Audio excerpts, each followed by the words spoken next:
Welcome to our CLE. My name is Bertha Santana. I'm a staff attorney at Coast to Coast Legal Aid of South Florida. I'm an attorney in the Family Law Unit under the Victims of Crime Act grant.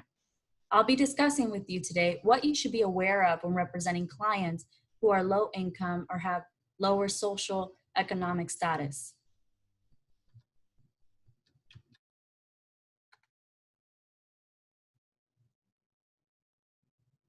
First, I want to discuss with you dispelling some of the myths you may have heard about representing clients who have lower social economic status. You may have heard that clients who have a low income or lower socioeconomic status feel entitled to your representation or are just looking for handouts. That is simply not true. You will find that most of these clients will never ask others for help, may never ask you for any assistance as well. You may see that each client is unique. They have cultural, personal reasons why they're not asking you for help or wanting extra assistance. You may find that most of your clients, as we did, are hardworking individuals who have just found themselves in unfortunate circumstances. It may be that they're victims and their abuser has not allowed them to pursue a career or education. You may find that many have pieced together part-time jobs to just make a living. They're living paycheck to paycheck with maybe no child support or food stamps or public assistance at all. And most are determined to live independently. It is our job as the attorney and the supporting legal staff to recognize that our client are having unique situations and issues and to refer them to other programs and other organizations who can help them resolve those issues. This jumps me into my next segment, why the first meeting with the client is so important. At the first meeting with the client, this is where you'll set the expectations between you and your client. If your client has limited English proficiency or speaks another language, then make sure to have an interpreter there to communicate with your clients. Many clients with limited English proficiency will understand better in their preferred language and be able to provide you with even more detailed information when it comes from their preferred language. You may find that your client tells you that they understand English, but be on alert because it's to just eliminate any doubt that they do or do not understand. Have an interpreter there to make sure that you and your client are communicating efficiently. Go through the retainer with your client and explain what you'll be representing your client for, what duties you owe to the client, and what you expect from the client in return. When you're explaining matters to your client, do not use complex legal language. Remember, use lay terms. Many clients may not have the same educational level as you do. It is important for you to simplify your explanations to the client. At this meeting, you should ask the client if there's anything that would hinder their participation in the legal proceeding. For example, you may want to ask some of the following questions. What is your housing situation? What is your current method of transportation? Is your transportation reliable? What is the best way for me to communicate with you? Do you have reliable cellular or internet service? Do you have childcare? Are there resources you would like for me to refer you to, like counseling, shelter, public benefits? What resources do you need? If you know an organization or program that may help them with their transportation, housing, communication, childcare issues, then refer them to those programs. In Broward County, you may always refer people to 211.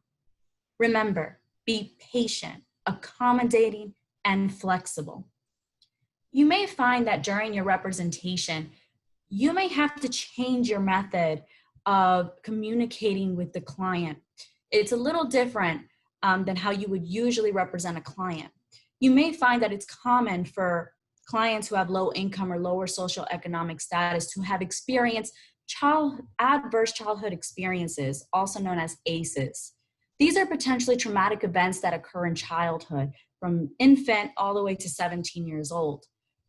An example of an adverse childhood experience is experiencing or witness violence, abuse, or neglect in the home.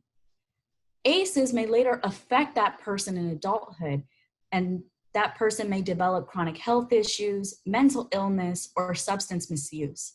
About 61% of adults surveyed across 25 states reported that they had experienced at least one type of ACE.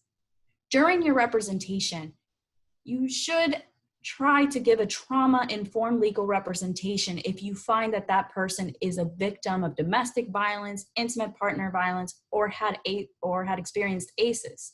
This type of representation focuses on being sensitive to your client's trauma. It will focus on giving that victim or that client an autonomy. It will show you that you need to respect your client's decisions. You will find most often that your client may not recall events, or they change their mind often during your representation. They may want to dismiss the course of action or tell you that they would like to go a different course, which you may find to be adverse to their best interest. We need to respect their decision in a trauma-informed representation. Be mindful that if you are working with a victim of domestic violence, on average it takes them seven times or attempts to get away from their abuser until they actually stay away for good. Your client may also be lacking some resources. These are some of the resources your client may be facing or challenged with on a daily basis. These are some of the resources that we may take for granted.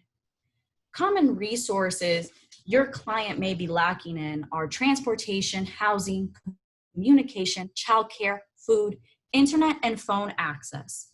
First, I will talk about transportation.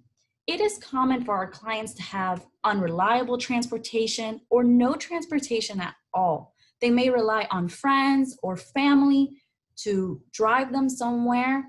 They may have chronic car repairs to their vehicle. They may have to pay for Uber or Lyft, and these expenses weigh down heavily on the client. You may also see that your client is having housing issues or lack of housing.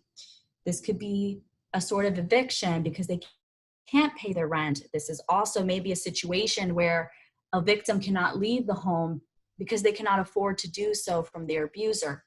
You may also find that seniors, may be homebound, or they also, have to be relied on by a caretaker for housing. There's many situations where housing can be an issue for your client. If you have a client whose safety is an issue because of their housing situation, always refer them to a local shelter. Our Broward County Certified Domestic Violence Shelter is Women in Distress, and another local resource is No More Tears, who can offer additional assistance. Communication may also be a challenge for your client. You may see that they may not have an email or cell phone. Seniors may not be comfortable using electronic means of communication. A victim may not have a safe number for you to call them from because their abuser monitors their calls or texts every night. Therefore, it may not be safe to call them from that phone. The client may not have internet access to review or receive your documents. You need to work with the client to resolve some of these dilemmas they may have with communication. One of the biggest struggles legal aid attorneys have with their client is to stick around and to still continue the representation even though there's been an absence of communication. It's because we understand their circumstances. Another resource that could be lacking is childcare. You may find that the client may not have appropriate or reliable childcare at all.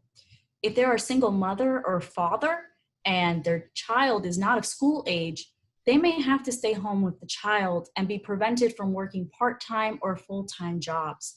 Try to see if you can refer your client to another program or organization to help them with this childcare issue. Broward County Central Courthouse, for example, offers childcare to victims of domestic violence who are filing petitions for injunctions or are there to attend a hearing on criminal or civil matters with the domestic violence.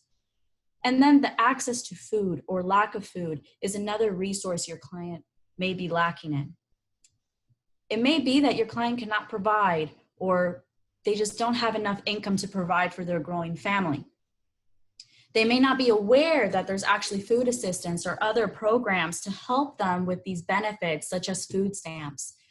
If you know an organization that can help your client to get food assistance, refer them to that program. And if you are able to, and if you find the client eligible, help them apply for a food stamp. Another issue your client may be facing is internet and food and phone access, and that also applies with communication. Understand that your client is rarely dealing with one problem. They are dealing with multiple issues on a daily basis. They're constantly living in a high stress situation. This could be explained more thoroughly in Maslow's hierarchy of need. Abraham Maslow created this pyramid to show how the human mind evolves after they meet their basic needs, such as food, water, shelter, security. And then after they accomplish those basic needs, they can then start thinking about love, feelings of accomplishment, and self-actualization. And a client that is lacking even the basic needs, such as food, water, and shelter, is not going to be focusing on helping you with the complex legal issue at hand. You have to realize that they are dealing with more than just the complex legal issue. They are dealing with where to find food, who is going to take care of their child tomorrow, where are they going to live tomorrow, how will they pay the rent this month. So if you can refer them or show them that there's other programs and assistance that are available to them for these other issues that they are dealing with on a daily basis that are challenges to them, then they will be more focused to help you on your legal representation and the issue that you are working with them on. You also have to consider that it could be that a client who has a low income or who has lower social economic status falls into a vulnerable population. Some of these populations are the immigrant community, seniors, victims of domestic violence, sexual violence, stalking, and intimate partner violence, veterans, and the LGBTQ community. If your client is an immigrant, they may be forced to work here illegally, they may not be able to work, or they may be afraid if they are victims to go to the police because they are not here legally. And this may cause an issue, especially when they're also limited English proficient, because it limits their opportunities. It limits their opportunities to increase their income. Seniors are another vulnerable population. You will find that most may be homebound or isolated. They rely on others for their transportation to medical providers. They may not have access or understand how to use electronic methods to find assistance in the community. And then another vulnerable populations are victims of domestic violence, sexual violence, stalking, and intimate partner violence. They're vulnerable because they are isolated most likely by their abuser, unable to pursue education or any other means of assistance because of the abuser isolating them from friends or family and keeping them homebound. Veterans are another vulnerable population. They may have physical or mental disabilities or PTSD, which is a hurdle for them to overcome. You may find that they may isolate themselves from friends or families because they cannot overcome this physical or psychological hurdle. Another community that may be underserved and vulnerable is the LGBTQ community. They may be ostracized by their community, friends, and family, or they may not be able to receive this assistance. Their family may not want to provide them assistance for cultural, personal, or religious reasons. If they are victims of domestic violence or other type of intimate partner violence, they may not be seen as victims when they are physically attacked by their abuser. Their abuser may try to intimidate them by saying that they'll out them to friends and family. It's very rewarding to help our clients. What you will do in representing a client who has a lower socioeconomics or low income is change the course of their lives. If you have any more questions or would like more information on how to represent victims of lower socioeconomic status or of low income, you can always go to our website, the CCLA website, and the number that is provided on the screen. Now you will hear from James Heaton. on veterans. Thank you.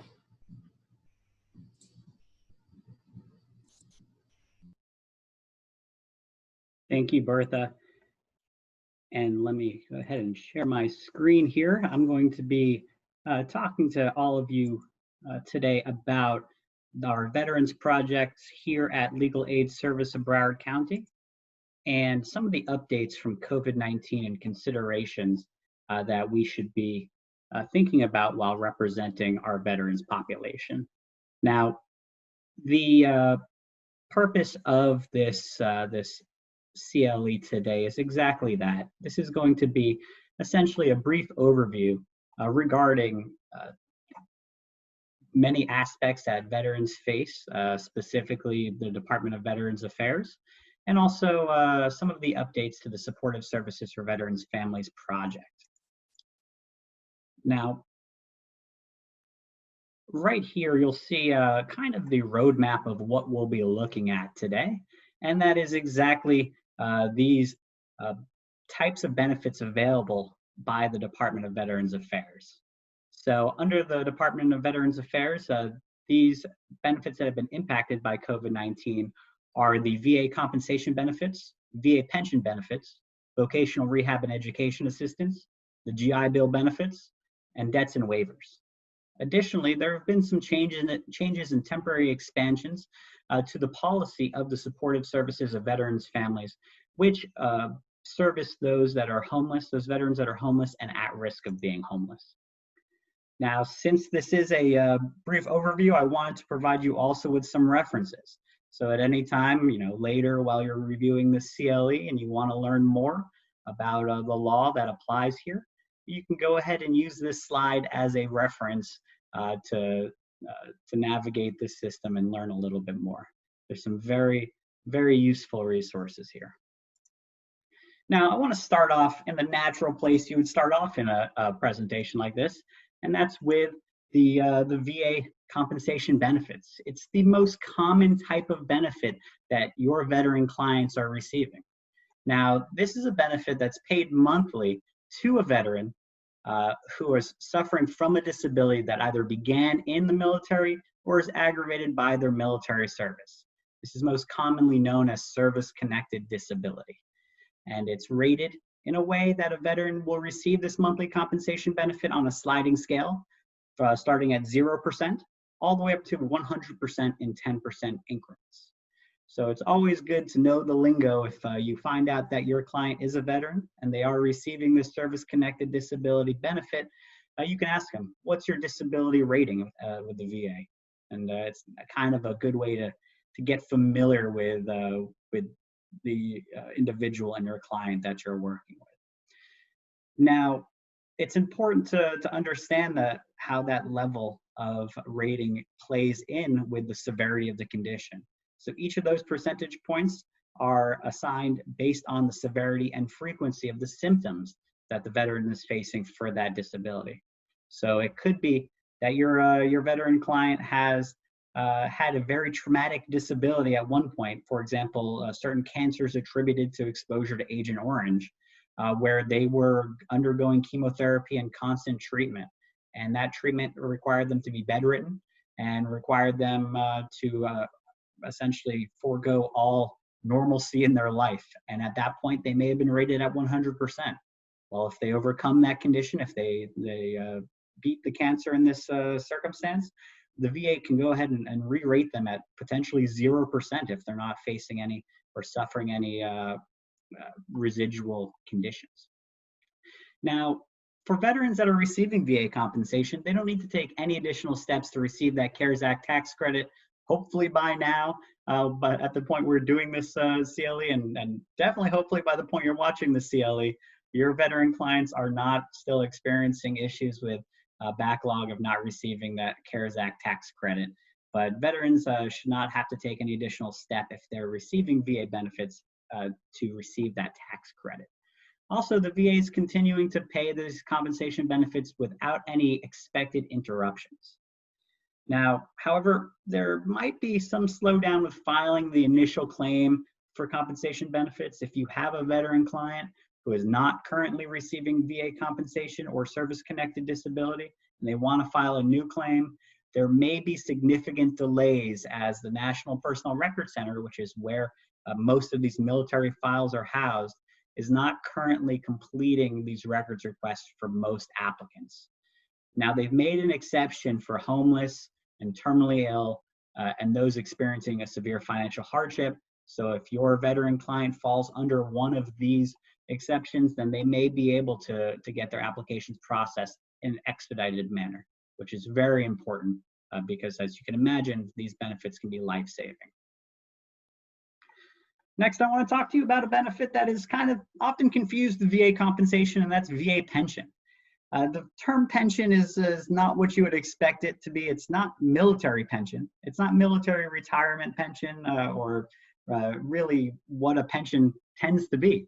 It's more similar to SSI as far as the benefit operates. So VA pension is a monthly benefit paid to low-income wartime veterans who are either over the age of 65 or unable to work due to a disability or combination of disabilities. Now, these are non-service connected disabilities. These are disabilities that are not related to their military service. So the benefit is often called non-service connected disability pension. Now, as I mentioned, it's similar to SSI or supplemental security income, as the benefit is offset by other income that your client, that the veteran is receiving.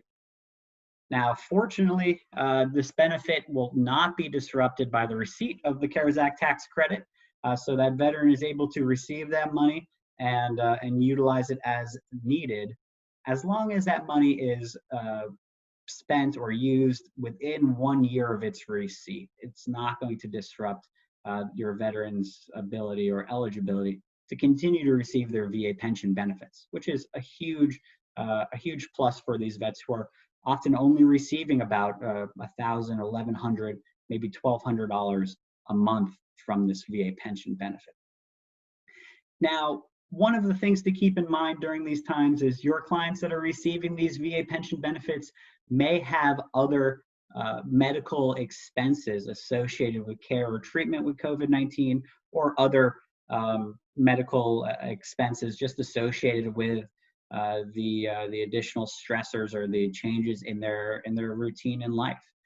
Now, if you have a veteran client who's receiving a VA pension benefit that's being offset by other income, they can offset that other income by the showing of an increase or change to their unreimbursed medical expenses at any time by providing that update to the VA. And those applications are still currently being processed by the VA.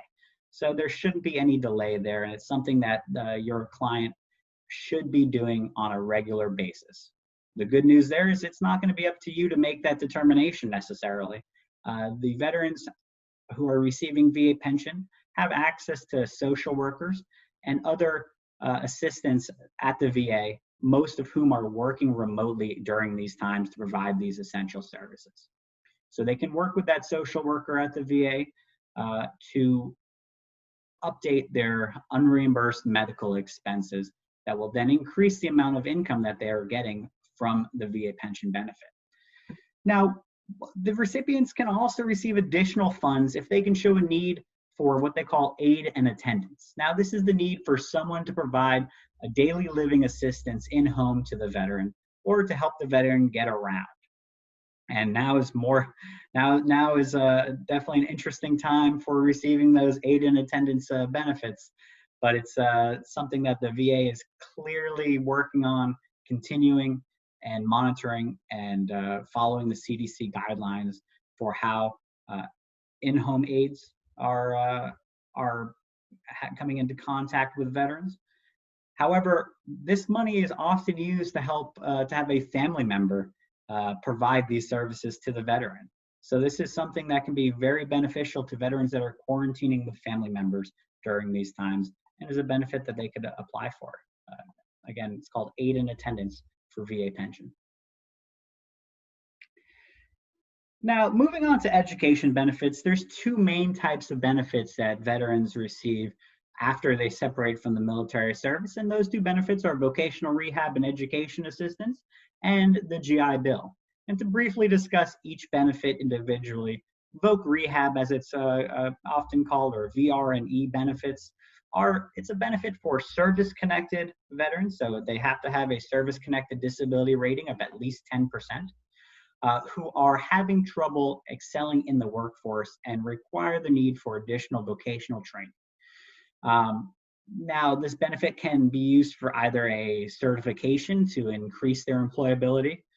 It can be used for additional education, such as in the secondary school area, such as colleges or universities.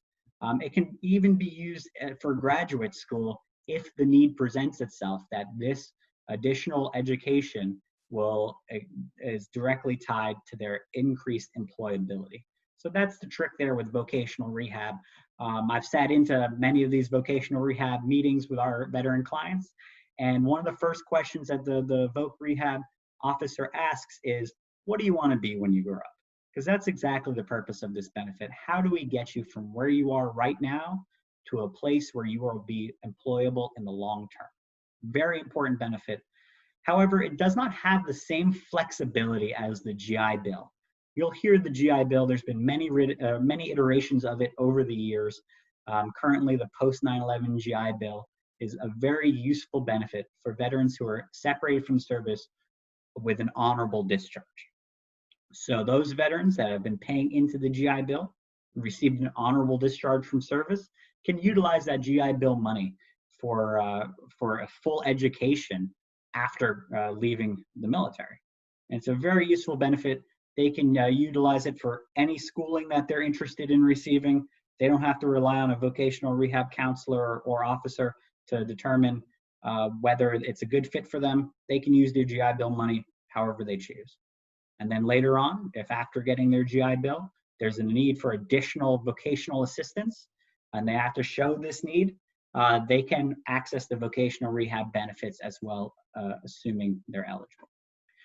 Now, with these benefits, as you can imagine, they're very important benefits for our clients who are looking to escape the cycle of poverty. But also, schooling has changed. The makeup of schooling has changed during this time. So traditionally, these benefits pay for both schooling and the cost of living or housing assistance based on the type of enrollment. So if you're going to an online schooling, it's going to pay a lot less for your schooling because the costs of credits tend to be less. And it's also going to pay less for your cost of living expenses. So it won't pay as much for your housing allowance as it would for a person who is attending an in-person school. Now, with this current change with these in-person or live schools moving to remote learning, the VA has modified their policies and modified the regulations with this change to more remote learning. So essentially, the update says, as long as your school was offering an in-person class and you were enrolled in that class, but now are forced to move to a remote learning platform, as long as you're continuing to attend that class and they're offering it remotely, you are still going to receive your full amount of benefit under the GI Bill and vocational rehab and education assistance. However, and there's always a caveat with the VA, if you no longer attend that schooling, or if the schooling is no longer available, for example, if you went to a technical school that was hands-on training, that they're no longer operating in person and they do not have a remote learning component, you will not be paid your normal benefit.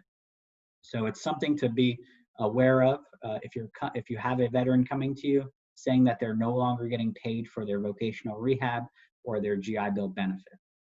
Now, it's important to understand this because many of our veteran clients are receiving one of these two benefits.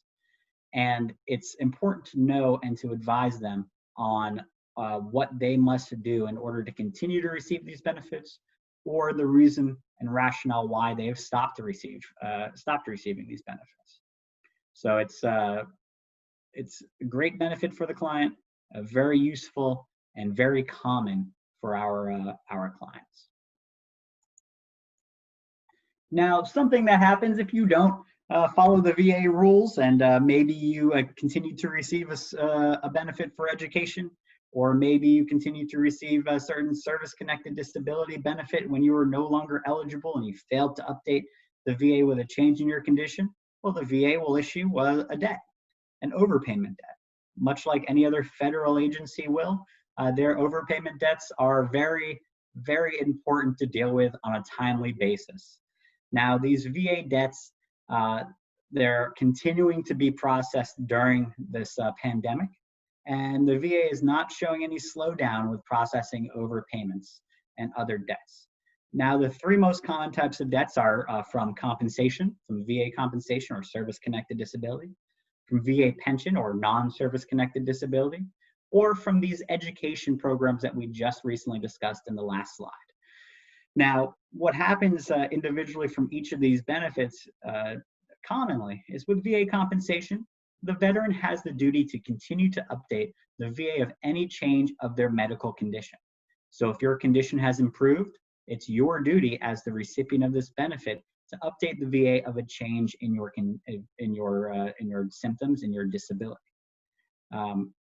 It's also important with the VA pension to update with a change of income. So if you're a VA pension or non-service connected disability recipient and your income changes, you win the lottery, you get a job, you start getting an inheritance without setting up certain legal protections, that has to be updated and provided to the VA. I'll give you a real world example of something that we see common is that a VA pension recipient applies for Social Security retirement and receives Social Security retirement. Or a VA pension recipient had a backlogged a Social Security disability insurance claim that took several years to be processed, but eventually gets granted and they start receiving that benefit. Those incomes or those benefit awards need to be updated to the VA to avoid any overpayment. Additionally, with the education overpayments, if you were going to school and something changed and you didn't update the VA about the change in your schooling, whether it's COVID-19 related or not, you have to update the VA about these changes. Now, a failure to update will most often, if not certainly, result in a overpayment debt being issued against the veteran. Now, one of the good things about traditionally about these overpayment debts is that there's a waiver process. So if you made a good faith effort and you're not at fault for these overpayment debts, or not totally at fault for the overpayment debt at least, the VA is often willing to waive the debt. Also, for VA pension recipients, the VA is more likely to waive the debt because the pension recipient likely does not have the ability to repay these debts. That's the nature of that benefit. It's made for low-income veterans. So if they're unable to repay the debt and there is no fraud involved in the issuance of the overpayment, then the VA is likely to issue a waiver. Now, during these times, the VA is more flexible. If they're not going to issue a waiver, if they deny your waiver request, they're more flexible with their options for resolving the debts, including repayment plans. So traditionally, the VA will allow you to enter into a repayment plan to repay a debt. However, they will make you jump through hoops and go through all of the song and dance that's required for entering a repayment plan. It can be very difficult and taxing to navigate that process. Now, the VA during these times are granting most repayment plans as long as they're reasonable, and that's going to be left up to between you and your client and the VA to determine what is reasonable. But for the most part, as long as your client, as long as the veteran is trying to make an effort to repay this debt, if a waiver is not granted, then the VA is willing to work with them on that repayment plan. The VA may also suspend the collection of the debt during this time, though there has to be some more extenuating circumstances present in order for them to provide such an abeyance.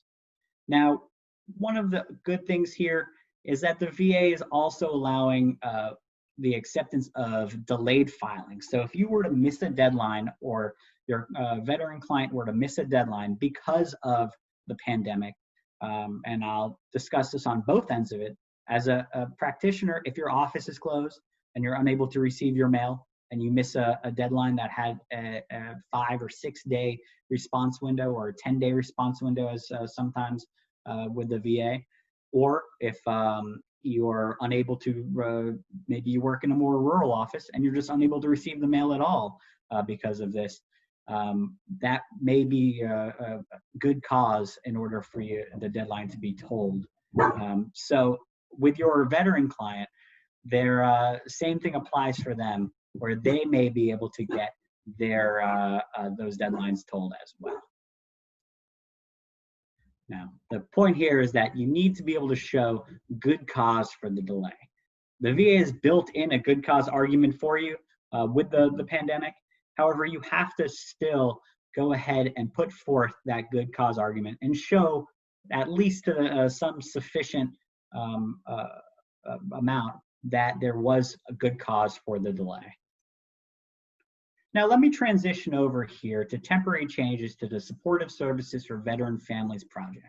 This is a very crucial project available in most communities across the United States. It's funded by the Department of Veterans Affairs with a focus on providing very crucial housing services for homeless and at-risk veterans. And the CARES Act changed some of the eligibility for these services. So I want to discuss that with you here in the next slide. So these temporary changes to the Supportive Services for Veteran Families program at this time are extending through July 31st of this year. These eligibility changes include several facets of the program, but really focus on the rehousing or rapid rehousing of homeless veterans. Now, these changes work in lockstep with the moratorium of evictions with the CARES Act. So it's really the focus is getting veterans who are currently unsheltered into homes. Many shelters across the state, across the country, are shut down and not accepting new residents. So in a way to combat that, many of these SSVF providers have been able to use this program to their advantage, especially with the moratorium on evictions. So let's talk about those changes. One of the things I want to talk about is something that has not changed. So eligibility for veterans to receive this SSVF funding still remains at the 50% of the area median income. So the veteran must still be at that threshold in order to receive this funding. However, if they have been furloughed, if they have lost their job due to COVID-19 or any other pandemic-related issue, they may now be eligible for SSVF funding, even if they've been turned away or denied in the past.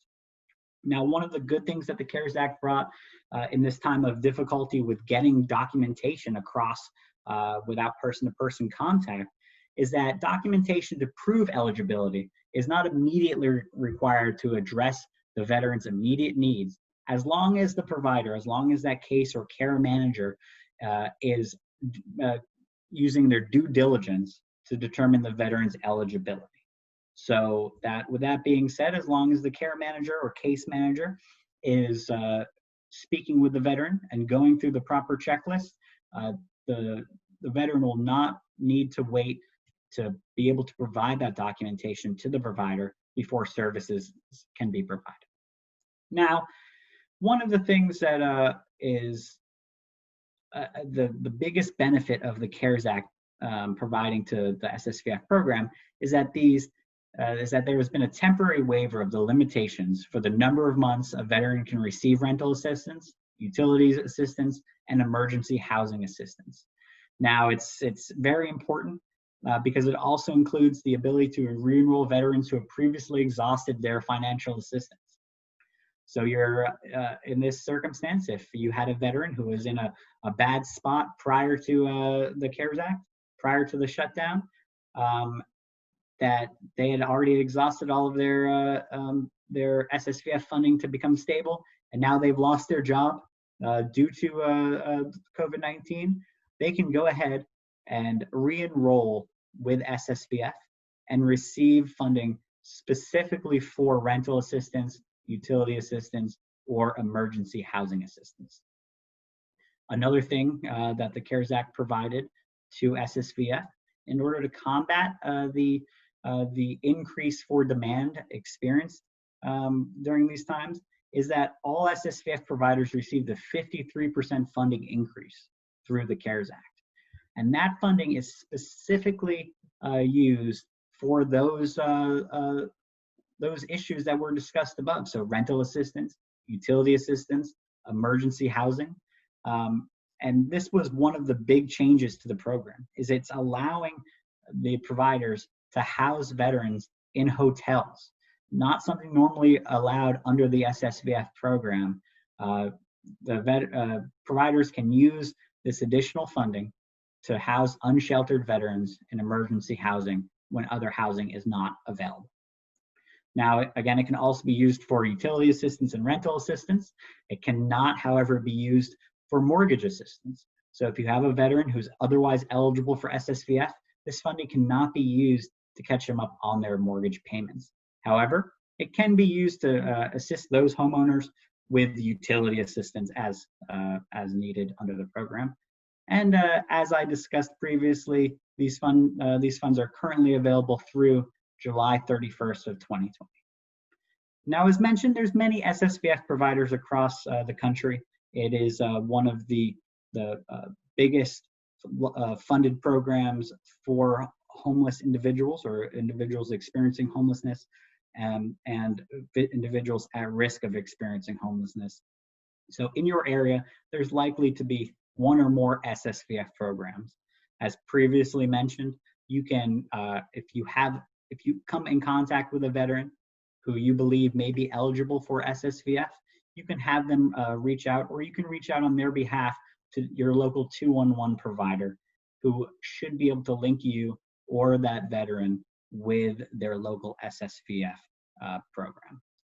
Additionally, if you're here in South Florida, which hopefully you are if you're enjoying this CLE, the Mission United program here in Broward County and Miami-Dade may be able to help you as well.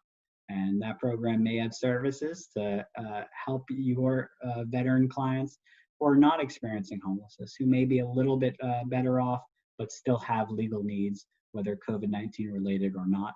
And the number you can contact there is 954-4UNITED, or in Broward County, or in Miami-Dade, 305-4UNITED for veterans seeking services in that community. So I hope that you found this presentation useful. Again, there's always more to be learned in this area. It's a very vast area of the law, and hopefully those references will be helpful to you. If you ever have any questions, you can reach out to us here at Legal Aid. Our email address is missionunited@legalaid.org. And thank you again. And this concludes the presentation.